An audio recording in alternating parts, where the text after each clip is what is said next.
আসসালামু আলাইকুম প্রিয় বন্ধুরা, চলে আসলাম দুঃখ ভরা কাঙ্ক্ষিত মন নিয়ে এক এক হতভাগা মায়ের কাছে চলে আসলাম।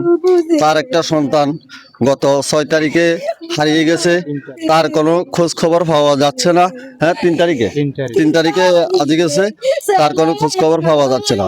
তো আপনারা যদি কোনো হৃদয়মান ব্যক্তি, ছেলেটার ছবি দেওয়া থাকবে, যদি ছবিটা দেখে কেউ যদি চিনেন, ছেলেটাকে আব্দুল্লাহ মিয়ার হাট অথবা আমাদের মনে করেন সমিতির দোকানের পশ্চিম পাশে দিয়ে লগে দিয়ে এখানে মনে করেন আসলে উনার খোঁজ পাবেন।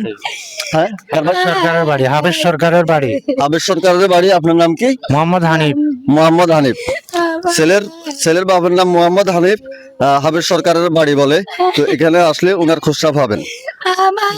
আপনার ছেলের কোনো সমস্যা আছে নি? মাথা টাথায় বা মনে করেন এনে কোনো সমস্যা আছে? মানসিক ভাবে অসুস্থ, টাকা পয়সার জন্য তারে ভালো করে ট্রিটমেন্ট করাতে পারছি না। ছেড়ে চেন লাগাই আমার ঘরের মধ্যে আটকায় রাখি, তারে না দিই আর আচ্ছা, কত দুঃখ বুঝতে পারেন। ছেলেটার মাথায় সমস্যা, মানসিক সমস্যা, তবুও মনে করো মা বাবা ছেলেদের জন্য মনে করো মায়া থাকতে পারে না। যতই পাগল হোক, ছাগল হোক, যাই হোক, মা বাবার সন্তান মা বাবার কাছে অনেক প্রিয়। তো জনগতিকে ভিডিওটা শেয়ার করে দিবেন, যেন এই ভিডিওটার মাধ্যমে ছেলেটার খোঁজ পাওয়া যায়। ধন্যবাদ প্রিয় ভাই বন্ধুরা, আসসালামু আলাইকুম।